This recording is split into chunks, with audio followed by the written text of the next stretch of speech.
თქვენ ხართ წარმატებული ადამიანი, თქვენ ხართ შემდგარი ადამიანი. ჩვენ ვიცით, რომ წარმატებას აქვს ყოველთვის თავისი საფასური. Როგორი არის თქვენი წარმატების ფორმულა, თქვენი წარმატების გზა და აქვე მაინტერესებს თქვენი ცხოვრებისეული ფილოსოფია.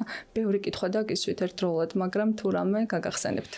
ხო, მადლობა ამ რეგალიების ჩამოთვლისთვის, მაგრამ მე პირადად ჩემ თავს მაინც ცოტა უფრო ისე კრიტიკულად ვაფასებ ხოლმე, ანუ თლაც წარმატებულ და შემდგარს ამ ეტაპზე მე ვერ დავარქმევდი ჩემ თავს, იმიტომ რომ მაინც ისეთ ეტაპზე ვარ და იმხელა სურვილები და მიზნები მაქვს, რომ ეს ყველაფერი ჩემთვის პირადად მაინც დასაწყისი მგონია და მომავალი გვიჩვენებს, ხო რა რეალურად რა შეგვიძლია ჩვენ როგორ მოვიქცევით ჩვენს აქციელებზე და აზროვნებაზე დამოკიდებული და ვფიქრობ, რომ ნამდვილად ვიქნები და მაქვს მაგის იმედი და ოცნება, ასე ვთქვათ, რომ ვიყო წარმატებული, შემდგარი და ჩემ თავს თამამად უწოდო ბედნიერი ადამიანი, რომელსაც თავისი ჯანსაღი მიზნები და ასე ვთქვათ, სურვილები ძირითადი მაინც შესრულებული აქვს, ასე ვთქვათ. თქვენ მოხვედით აქამდე, ამ წერტილამდე, იყავით ემიგრაციაში 7 წელი. პლუს ამას დაიწყეთ ბიზნესი.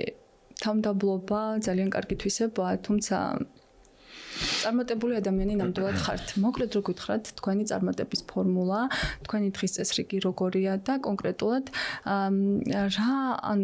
თქვენი მიზნების რამდენი პროცენტი გაქვთ ახლა განხორციელებული და რას განახორციელებდით სამომავლოდ?